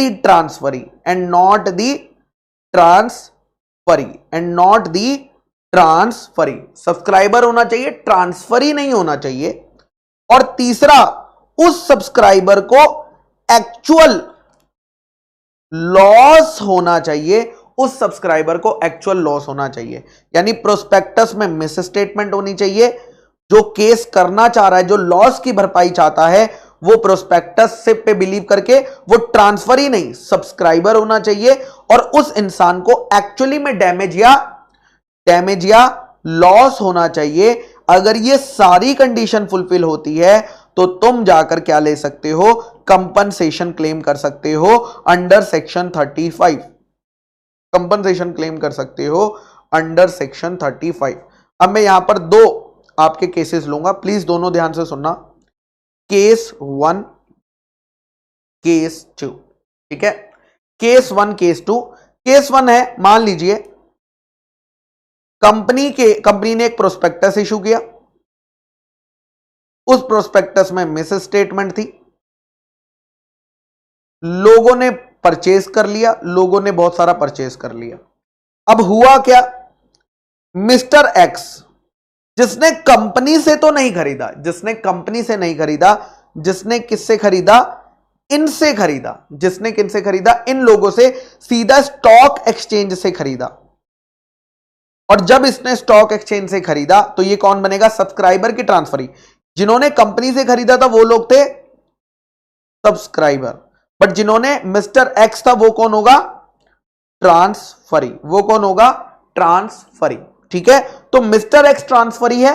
okay sir, अब मिस्टर एक्स जो है ना, जब मार्केट में बात पता चली कि प्रोस्पेक्टस में मिस स्टेटमेंट थी तो प्राइसेस ड्रॉप हो गए हैवीली, और मिस्टर एक्स ने बड़े लो प्राइस में उन शेयर्स को बेच दिया, बड़े लो प्राइस में उन शेयर्स को बेच दिया। तो मिस्टर एक्स ने बड़े लो प्राइस में जब उन शेयर्स को बेचा तो उसे हो गया लॉस। क्वेश्चन ये आता है, क्या मिस्टर एक्स कंपनी पर केस फाइल करके ले सकता है या नहीं ले सकता, लॉस की भरपाई करवा सकता है या नहीं करवा सकता? तो यही सेम केस बेटा पीक वर्सेस गुर्ने के केस में हुआ था। किसका? पीक वर्सेस गुर्ने के केस में हुआ था। तो यहां पर कोर्ट ने डिसीजन दिया था, क्योंकि एक्स सब्सक्राइबर नहीं है, क्योंकि एक्स सब्सक्राइबर नहीं है, ठीक है, क्योंकि एक्स सब्सक्राइबर नहीं है, इसीलिए उसे सेक्शन 35 का बेनिफिट नहीं मिलेगा। सर क्या वो सेक्शन 34 में जा सकता है? बेटा सेक्शन 34 में लॉस की भरपाई नहीं हो रही है, लोगों को जेल भेजा जा रहा है, सरकार उनसे फाइन ले रही है। मिस्टर एक्स को तो उसमें से कुछ नहीं मिलने वाला, यानी अगर वो चला भी जाता है तो भी उसे तो कुछ नहीं मिलेगा, बिकॉज सेक्शन 35 सिर्फ किसकी भरपाई करवा रहा है? सब्सक्राइबर्स की भरपाई करवा रहा है। फिर आता है केस नंबर 2। ये थोड़ा सा डीम्ड प्रोस्पेक्टस का केस है। मैंने आपको बताया था कि एक सेक्शन में हमने डीम्ड प्रोस्पेक्टस के सेक्शन में हमने ट्रांसफरी को सब्सक्राइबर माना है। क्यों? मैंने कहा था बाद में बताई जाएगी, वो बता रहा हूं लॉजिक, प्लीज समझ लेना ध्यान से। अगर एक कंपनी थर्ड पार्टी यहां पर करती है क्या? Private placement, private placement third party को इशू करती है, तो थर्ड पार्टी क्या होगी? सब्सक्राइबर। और थर्ड पार्टी क्या करती है? आगे पब्लिक को ऑफर करके सेल आउट कर देती है। ये पब्लिक क्या है? ट्रांसफरी। लेकिन हमने पढ़ा था डीम्ड प्रोस्पेक्टस के केस में कि थर्ड पार्टी ने जिस डॉक्यूमेंट से पब्लिक ऑफर किया था, जिस डॉक्यूमेंट से पब्लिक ऑफर किया था, वो पब्लिक ऑफर को हम क्या मानेंगे? उस डॉक्यूमेंट को मानेंगे हम डीम्ड प्रोस्पेक्टस। हाँ या ना? यस सर, उसको हम मानेंगे डीम्ड प्रोस्पेक्टस। ठीक है सर, हम आपकी बात समझ गए। और ये जो हमने पब्लिक को दिया, लॉ कह रहा है वैसे तो ये ट्रांसफर ही है, मुझे पता है ये ट्रांसफर ही है, मैं जानता हूं, लेकिन इस सेक्शन के लिए मैं इन्हें सब्सक्राइबर का दर्जा दे रहा हूं। क्यों दे रहा हूं? क्योंकि अगर डीम्ड प्रोस्पेक्टस में मिस स्टेटमेंट निकला, क्योंकि अगर डीम्ड प्रोस्पेक्टस में मिस स्टेटमेंट निकला और इन लोगों का नुकसान हो गया, तो इन लोगों के पास लीगल राइट होना चाहिए ना सेक्शन 35 में जाने का। और सेक्शन 35 में जो राइट दिया गया है वो सब्सक्राइबर्स को दिया गया है। तो मैंने सेक्शन में ही लिख दिया लॉ ने कि हम सिर्फ सेक्शन 28 के केस में हम क्या करेंगे? हम इन पब्लिक को जिसने इस थर्ड पार्टी का ऑफर एक्सेप्ट करके लिया है, हम उन्हें एज्यूम कर लेंगे वो सब्सक्राइबर्स है। क्यों? ताकि वो सेक्शन 35 का बेनिफिट ले सके, ताकि वो सेक्शन 35 का बेनिफिट ले सके। चलिए एक लास्ट एग्जांपल और ले लेते हैं। लास्ट एग्जांपल, मान लीजिए गुरप्रीत सर ने एक कंपनी के प्रोस्पेक्टस पढ़ के आईपीओ में अप्लाई किया, तो गुरप्रीत सर क्या बन गए? सब्सक्राइबर बन गए। प्रोस्पेक्टस में बाद में पता चला बहुत बड़ी मिस स्टेटमेंट थी, मिस स्टेटमेंट थी। अब गुरप्रीत सर जो है वो केस फाइल करना चाहते हैं कंपनी पे, कर पाएंगे या नहीं? अब सारे बच्चे कहेंगे सर गुरप्रीत सर सब्सक्राइबर है, प्रोस्पेक्टस है, मिस स्टेटमेंट है, सर कर सकते हैं। क्या मैंने आपको यह बताया कि गुरप्रीत सर को लॉस हुआ या नहीं हुआ? तो इस केस में अगर गुरप्रीत सर को उस मिस स्टेटमेंट की वजह से कोई भी लॉस नहीं हुआ, क्योंकि इस सेक्शन में लॉस की भरपाई होती है। अबे सब्सक्राइबर, जब तुझे नुकसान हुआ ही नहीं तो फिर तू क्यों रो रहा है, फिर तू क्यों आ रहा है? तो यही बात यहां पर लिखी हुई है। Let me read this section for you. Applicable if, और ये वेरी इंपॉर्टेंट है, very very very very very important for exam, ठीक है। एप्लीकेबल इफ सब्सक्राइबर, देखो कब? अगर सब्सक्राइबर, पहली कंडीशन क्या है?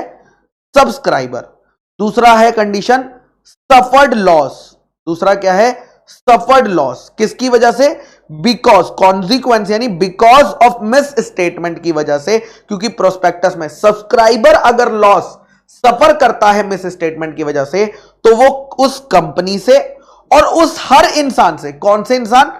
Director, promoters, expert, proposed director जिन्होंने भी प्रोस्पेक्टस को ऑथोराइज किया था उन लोगों से वो क्या ले सकता है, ये लोग क्या करेंगे, they are liable to pay the compensation to every person who has suffered loss, who has suffered loss. ठीक है, ओके सर। एंड अगर हमें पता चल गया कि प्रोस्पेक्टस में फ्रॉड्यूलेंट पर्पस था, अगर हमें पता चला कि ये जो गलती करी गई है ये इंटेंशन ही फ्रॉड की थी, उस केस में आपकी जो लाइबिलिटी होगी वो पर्सनली तो होगी लेकिन without any limitation on liability, यानी अनलिमिटेड कर दी जाएगी। यानी वैसे तो मेंबर्स की लाइबिलिटी क्या होती है, लिमिटेड होती है, प्रमोटर्स डायरेक्ट, लेकिन इनकी क्या हो जाएगी, अनलिमिटेड, यानी इनके पर्सनल एसेट्स तक को बेच दिया जाएगा उन लोगों के नुकसान की भरपाई करने के लिए। जैसे बेटा सेक्शन 34 में एक्सेप्शन थे क्रिमिनल लायबिलिटी से बचने के लिए, वैसे ही सेक्शन 35 में भी एक्सेप्शन है अगर आप सिविल लायबिलिटी से बचना चाहते हो, यानी नुकसान की भरपाई से बचना चाहते हो। अगेन सबसे पहले तो थर्ड वाला ही बता देता हूं। थर्ड वाला तो बेटा वही है, क्या कि कोई भी मिसलीडिंग स्टेटमेंट अगर एक्सपर्ट ने दी थी तो डायरेक्टर्स बच जाएंगे, क्योंकि डायरेक्टर ने तो एक्सपर्ट पे क्या किया था, भरोसा किया था। भाई अगर पेड़ में गलती निकली है, लोगों का नुकसान हुआ है, तो फिर हम क्यों भरेंगे, हमने तो एक्सपर्ट को पैसा दिया था, उसका ओपिनियन लिया था और उससे हम भरपाई करवाएंगे।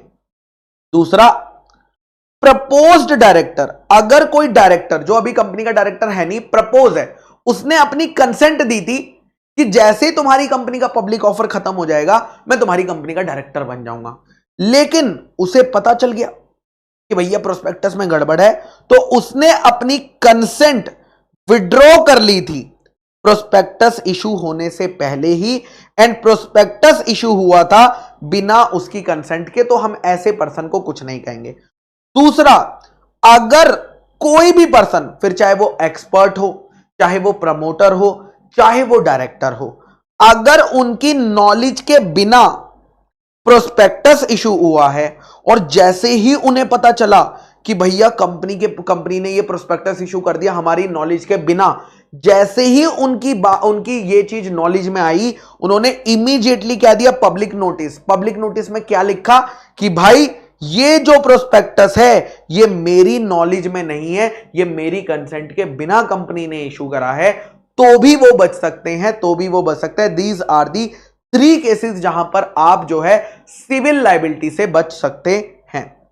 नेक्स्ट सेक्शन आता है बेटा, आहा बहुत ही प्यारा सेक्शन है, सेक्शन नंबर 36। मान लीजिए इस फास्ट ट्रैक बैच में गुरप्रीत सर कहते हैं,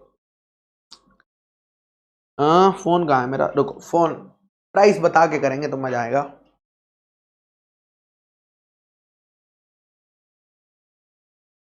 हाँ, क्या कहते हैं सर गुरप्रीत सर, अरे बता रहा हूं भाई, आज रिलायंस का शेयर प्राइस देख लेते हैं, रिलायंस शेयर प्राइस, हाँ जी, रिलायंस का शेयर प्राइस चल रहा है 2561।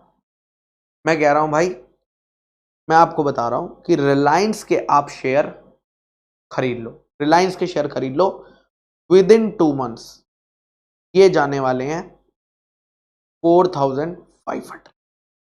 खरीद लो यार, खरीद लो खरीद लो खरीद लो,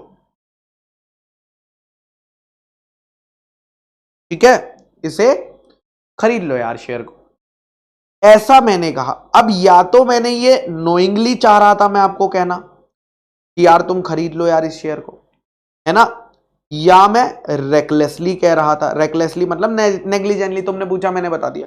तो वो कह रहे हैं कोई भी पर्सन अगर जानबूझ के या इवन नेग्लिजेंस में कोई ऐसी स्टेटमेंट, कोई ऐसा प्रॉमिस या कोई ऐसी फोरकास्ट, मैंने क्या करी, फोरकास्ट कर दी जो कि झूठी है, डिसेप्टिव है या मिसलीडिंग है, तो क्या मैंने आपके साथ गलत कर रहा हूं? हां, तो ऐसे इंसान के ऊपर लग जाएगा सेक्शन 447।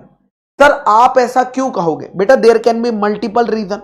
मैं आपको इसलिए कह रहा हूं क्योंकि मैंने उस कंपनी के शेयर खरीदे हुए हैं, मैं चाहता हूं भाई मेरे शेयर, मैं ऐसा इसलिए कर सकता हूं क्योंकि फ्यूचर में क्या होगा, जैसे ही फ्लक्चुएशन आएगी आप लोग खरीदोगे, ये लेक्चर्स हजारों बच्चे देखेंगे, हो सकता है वो पैसा लगाएं। और जब वो पैसा, और खासकर ऐसी चीज कब होती है, जब एक बहुत बड़ा इन्फ्लुएंसर आकर बोलता है।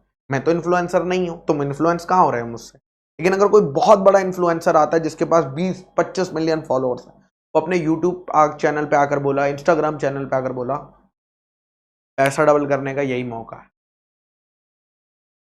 कर लो, ये शेयर में 1 हफ्ते में पैसा लगा दो। अब जैसे ही लोगों को पता चलेगा, लोग इन्वेस्ट करना स्टार्ट कर देंगे। और क्या होगा, यहां पर फ्लक्चुएशन होगी वैल्यू ऑफ सिक्योरिटीज में से, वैल्यूएशन उसकी फ्लक्चुएशन होगी। 20 मिलियन लोगों ने वो बात सुनी है, लोग पैसा लगाएंगे, खासकर जब उन्हें पता चलेगा कि 2 महीने में पैसा डबल हो रहा है यार, कोई 50,000 कोई कहीं से उधार लेके लगाएगा। लेकिन क्या ये गलत नहीं है? हाँ, ये गलत है। तो ऐसी चीजों को रोकने के लिए ही सेक्शन 36 बोलता है कि अगर आप किसी को पैसा इन्वेस्ट करने के लिए फ्रॉड्यूलेंटली कह रहे हो तो उस केस में दिक्कत है। अगर आप जानबूझ के करो, नेग्लिजेंसली करो, उससे फर्क नहीं पड़ता। ऐसे इंसान के ऊपर सेक्शन 447 लग जाता है, सेक्शन 447 लग जाता है। ठीक है, तो ऐसे इन्फ्लुएंसर को जेल भी हो जाएगी, है ना, ऐसे इन्फ्लुएंसर को फाइन भी भरना पड़ेगा। और नॉर्मली सेबी ऐसे लोगों को स्टॉक एक्सचेंज में डील करने से, शेयर बाय परचेज सेल करने से ही बंद कर देता है, सालों का बैन लगा देता है कि ये इंसान अब शेयर मार्केट में कदम नहीं रखेगा।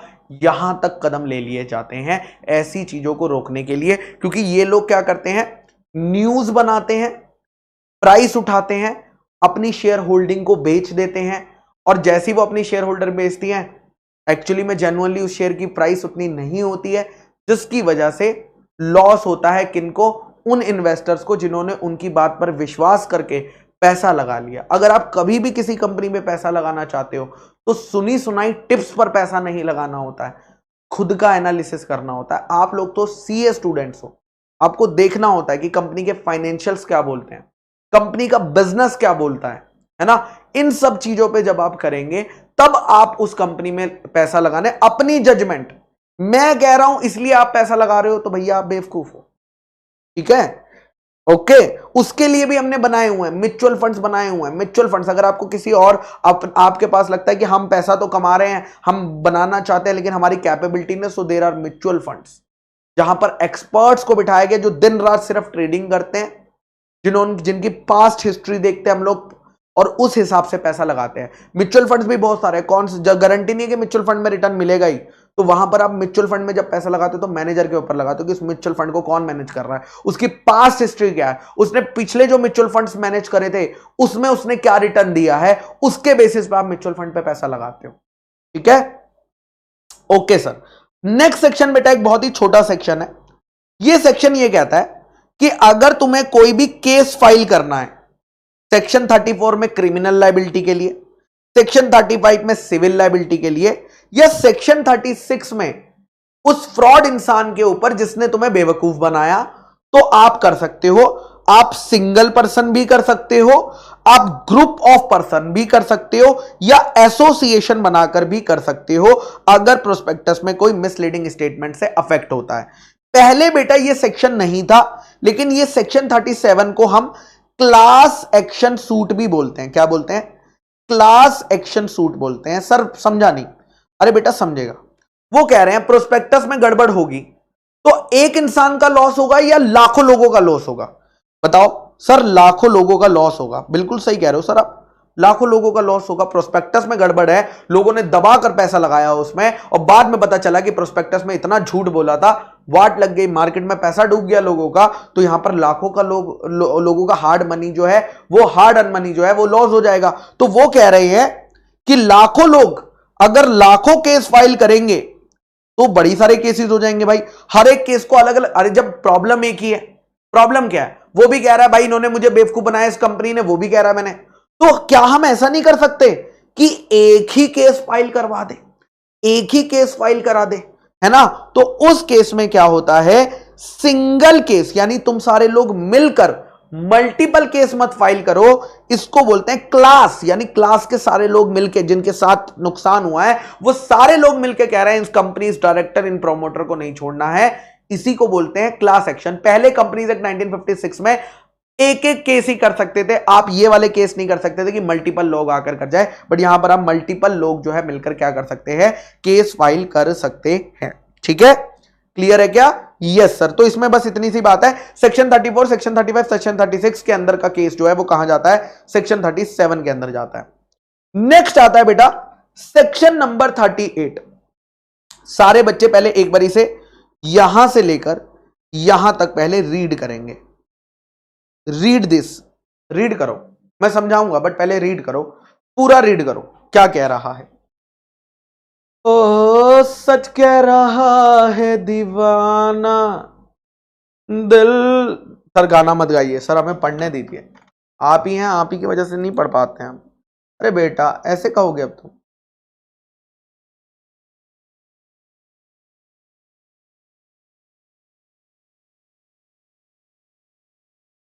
पढ़ो पढ़ो पढ़ो।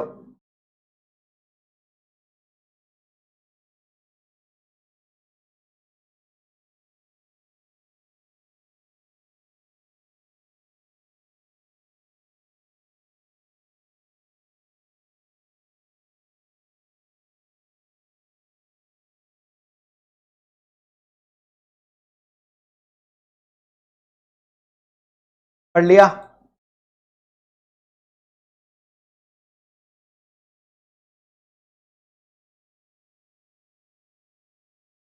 यस सर, पढ़ लिया सर। अब अगर सब सेक्शन 1 को देखेंगे, पहले देखो नीचे क्या लिखा हुआ है। कोई भी कंपनी अगर प्रोस्पेक्टस इशू कर रही है तो उसको रिप्रोड्यूस यानी कॉपी पेस्ट करना पड़ेगा। ये तीनों बातों को कहां पर कॉपी पेस्ट करना पड़ेगा, अपने प्रोस्पेक्टस में एंड अपने एप्लीकेशन फॉर्म में। मैं अभी दिखाता हूं, ये देखिए, ये एक कंपनी का प्रोस्पेक्टस है, ये एक कंपनी का प्रोस्पेक्टस है। कौन सी कंपनी का? केसी एनर्जी का प्रोस्पेक्टस है। अगर आप ध्यान से देखोगे, सेम पॉइंट जो अभी आपने पढ़े, अभी आपने जो सेम पॉइंट्स पढ़े पूरे कॉपी पेस्ट कर दिए। कोई भी person makes abets application fictitious name different name, पूरा कॉपी पेस्ट करके कहां लिखना होता है, प्रोस्पेक्टस में। तो सेक्शन 38 का सब सेक्शन 2 ये बोलता है कि आपको ऊपर के तीनों पॉइंट्स कॉपी पेस्ट करके कहां पर मेंशन करने हैं, प्रोस्पेक्टस में एज इट इज मेंशन कर देने हैं, without any change, without any change आप एज इट इज। तो आप किसी भी कंपनी का अगर प्रोस्पेक्टस उठा के देख लेना, किसी भी कंपनी का प्रोस्पेक्टस, आपको ये 3 पॉइंट्स वहां पर दिख जाएंगे, ये 3 पॉइंट्स आपको दिख जाएंगे। तो क्या सेकंड पॉइंट आपको क्लियर हो गया? सिर्फ ये कह रहा है ऊपर के 3 पॉइंट प्रोस्पेक्टस में मेंशन कर देना। तो अगर मैं समराइज करूं तो प्रोस्पेक्टस के अंदर सेक्शन 26 की सारी बातें आती हैं, सेक्शन 40 के अंदर अंडर राइटर वाली भी सारी बातें आती हैं, और साथ ही साथ ये 3 पॉइंट्स भी आते हैं, ये 3 पॉइंट्स भी आते हैं। अब ये 3 पॉइंट क्या कह रहे हैं? ये 3 पॉइंट कह रहे हैं हम उस हर इंसान पर सेक्शन 447 लगा देंगे, हम उस हर इंसान पर फ्रॉड का सेक्शन लगा देंगे अगर कोई पर्सन कंपनी के पास एप्लीकेशन करता है फिक्टिशियस नेम में। फिक्टिशियस नेम में मतलब ऐसे नेम में जो पर्सन एग्जिस्ट नहीं करता, अपने रियल नेम में ना करके अगर आप फिक्टिशियस नेम में कर रहे हैं। नॉर्मली ऐसा कब करेंगे हम फिक्टिशियस नेम में? नॉर्मली हम ऐसा तब करते हैं जब हम नहीं चाहते कि कंपनी को पता चले कि मैं अप्लाई कर रहा हूं, है ना, मैं अप्लाई कर रहा हूं, मैं नहीं चाहता कि कंपनी को पता चले। सर आप क्यों नहीं चाहते? भाई अगर चाहूंगा, there can be multiple reason जिसकी वजह से मैं अपनी इन्वेस्टमेंट्स को डिस्क्लोज नहीं करना चाहता, बिकॉज मेरे पास ब्लैक मनी है। अगर मैं अपनी हर चीज अपने नाम से करूंगा तो कल को मैं पकड़ा जाऊंगा। तो मैं चाहूंगा कि ऐसे नामों पर शेयर्स इन्वेस्ट हो जाएं और ऐसे बैंक अकाउंट्स खुल जाए, बस पैसा आता रहे, हम खर्चते रहेंगे, क्या फर्क पड़ता है। कई बार ऐसा होता है कि हम अपने नाम के ही डिफरेंट कॉम्बिनेशंस में मल्टीपल, एक एप्लीकेशन की जगह मल्टीपल एप्लीकेशन कर देते हैं। जैसे कि मान लीजिए मैंने एक एप्लीकेशन करा है गुरप्रीत सिंह के नाम से, गुरप्रीत सिंह मनचंदा के नाम से, ये मेरी एप्लीकेशन 1। दूसरा एप्लीकेशन मैंने करा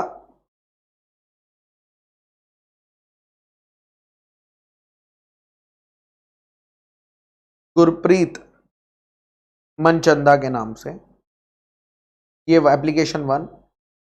ये एप्लीकेशन 2।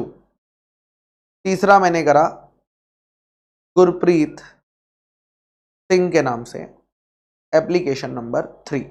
तो वो कह रहे हैं कि भाई अगर तुम मल्टीपल एप्लीकेशन कर रहे हो, या तो अलग अलग नाम से कर रहे हो या अपने ही नाम के डिफरेंट कॉम्बिनेशन बनाकर कर रहे हो अपने नाम और सरनेम के, क्यों? क्योंकि तुम उस कंपनी की सिक्योरिटीज को खरीदना चाहते हो। अगर हमें यह पता चलता है तुम पर भी क्या लग जाएगा, सेक्शन 447। और कई लोग ऐसा करते हैं कि वो मल्टीपल लोगों के अकाउंट से अपनी एप्लीकेशन लगवा देते हैं, विच इज रॉन्ग। भाई आप अपने आप को जितना खरीदना, आप अपने पे से 10 लगा दो ना। आपको 10 लोट लेने, यहां से 10 लोट लगा दो, 20 लोट लगा दो। तो अगर कोई बड़े पैमाने पे ऐसा करता है और पकड़ा जाता है तो उसको वाट लगा दी जाती है, या वो किसी और को इंड्यूस कर रहा है, ठीक है, वो इंड्यूस कर रहा है कंपनी को कि भाई कंपनी तुम मेरा नाम सिक्योरिटीज पे लिख दो फिक्टिशियस नेम में, ठीक है। हर चीज यहां पर क्या होती है, फिक्टिशियस नेम में, जो पर्सन एग्जिस्ट ही नहीं करता, तो उसको बोलेंगे हम सेक्शन 447 लगा देंगे, सेक्शन 44। तो अगर आप देखो सेक्शन नंबर 34 में क्रिमिनल लायबिलिटी लगाई 447, सेक्शन नंबर 36 में क्या लगाया, सेक्शन 447, और सेक्शन नंबर 38 में भी क्या लगाया, 447। यानी 447 कुछ भी बड़ा गड़बड़ होती है, कहीं पर भी अगर कंपनी में बड़ी गड़बड़ होती है, वहां पर ट्रिगर हो जाता है सेक्शन 447। और सेक्शन 447 कोई छोटा सेक्शन नहीं है, वो एक बड़ी खतरनाक पनिशमेंट बताता है। क्या पनिशमेंट बताता है, लेट मी टेल यू। वो कहता है आपने जो फ्रॉड किया है, आपने जो फ्रॉड किया है वो कितने अमाउंट का किया है, वो कितने अमाउंट का किया है। अगर आपने फ्रॉड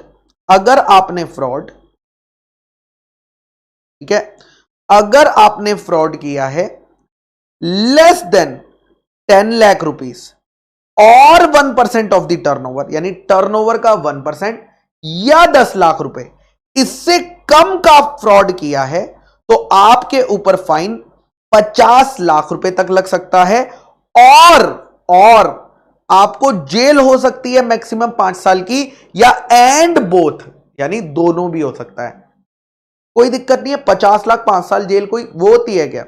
लेकिन अगर आपका फ्रॉड 10 लाख या टर्नओवर के 1%, विच एवर इज लोअर, पहले दोनों का लोअर निकालना होता है, अगर उससे ज्यादा है, वो लिमिट में या उससे ज्यादा है, तो ऐसी कंपनी का मिनिमम फाइन होता है जितना उन्होंने फ्रॉड किया है, या 3 times of amount of fraud. 3 times, यानी फ्रॉड का अमाउंट अगर 1 करोड़ था, 3 times of amount of fraud अगर 30 करोड़ था, तो इतना अमाउंट के बीच का आपको पेनल्टी देना पड़ेगा। एंड यहां पर और नहीं है, एंड है मिनिमम 6 महीने और मैक्सिमम 10 साल की जेल होगी, प्रोवाइडेड इसमें पब्लिक का नुकसान नहीं हुआ, इसमें पब्लिक इंटरेस्ट इन्वॉल्व नहीं था। उस फ्रॉड से किसी स्पेसिफिक पार्टी का नुकसान हुआ, पब्लिक का नुकसान नहीं हुआ। लेकिन जहां पर आप पब्लिक का नुकसान कर देते हो, वहां पर बाकी सब कुछ सेम रहता है, लेकिन जेल हो जाती है बेटा 6 महीने से मिनिमम 3 साल की, यानी मिनिमम 3 साल जाओगे। तो अगर आप कभी प्रोस्पेक्टस में मिस स्टेटमेंट करते हो ना, वो पब्लिक इंटरेस्ट इन्वॉल्व करता है, वो पब्लिक इंटरेस्ट इन्वॉल्व करता है। और वो पब्लिक इंटरेस्ट यानी मिनिमम 3 साल से लेकर मैक्सिमम 10 साल तक की जेल जानी पड़ सकती है। इसीलिए गोल्डन रूल प्रोस्पेक्टस का ये है कि भूल से भी, गलती से भी प्रोस्पेक्टस में मिस स्टेटमेंट मत कर देना लोगों का। और ये तो जेल अलग जा रहे हैं, फ्रॉड का अमाउंट अलग भर रहे हैं, पनिशमेंट, साथ में लोगों को कंपनसेशन अलग देनी पड़ रही है। तो ये बहुत ही बड़ी नुकसान की बात है। इतनी भारी पेनल्टी क्यों डाली गई है, ताकि लोग डरें इस तरह का गलत काम करने से, क्योंकि इससे 1-2 इंसान का हो सकता है फायदा हो, लेकिन करोड़ों लोगों की जनता का जो है नुकसान हो जाता है। इसीलिए ठीक है, ओके सर। तो यहां पर मैं आज का सेशन खत्म करता हूं। हमारे बस 2-3 बातें इंपॉर्टेंट रह गई हैं, वो हम नेक्स्ट सेशन में खत्म कर देंगे। नेक्स्ट सेशन में आपका चैप्टर खत्म हो जाएगा। मैं आपको होमवर्क बता देता हूं, इस लेक्चर का होमवर्क क्या रहेगा। हाँ सर बता दीजिए। इस लेक्चर का होमवर्क आपका रहेगा 7, 8, 9, 10, 7, 8, 9, 10। हाँ, होमवर्क है क्वेश्चन 7, क्वेश्चन 8, क्वेश्चन 9, क्वेश्चन 10। और भी कोई दे सकता हूं क्या मैं? हाँ, ठीक है, बस ये 4 क्वेश्चन आपके होमवर्क में है। इसका सॉल्यूशन आपको कहां मिलेगा बेटा? लास्ट लेक्चर में डिस्कशन मिलेगा। इस चैप्टर का जो भी लास्ट लेक्चर होगा वहां पर आपको इसका डिस्कशन मिल जाएगा। ठीक है, जो भी आपका अगले लेक्चर में नहीं करूंगा, लास्ट लेक्चर में करूंगा, क्योंकि वो आपके रिवीजन में बाद में काम आते हैं lectures. Okay sir, thank you. Slide दिखा दीजिए। बिल्कुल बेटा, थैंक यू। स्लाइड। आज आपको क्या करना है, ये 4 क्वेश्चन करने हैं, और जितने भी मैंने आपको सेक्शंस बताए हैं उनके हैंड रिटन नोट्स जो पीडीएफ आपको गूगल ड्राइव पे मिला है उनसे प्लीज नोट डाउन कर लीजिएगा। बिकॉज हैंड रिटन नोट्स बनाओगे, उसे 3-4 बार लर्न कर लोगे ना, और एग्जाम में सही से लिख पाओगे। हमारा क्वेश्चन बैंक प्लस ये जो नोट्स हैं आपकी बहुत हेल्प करेंगे। बिल्कुल एकदम क्रिस्प वही दिया हुआ जो एग्जाम में आपको जितना जरूरत है लिखने की। ठीक है, चलो ओके, टाटा, बाय बाय।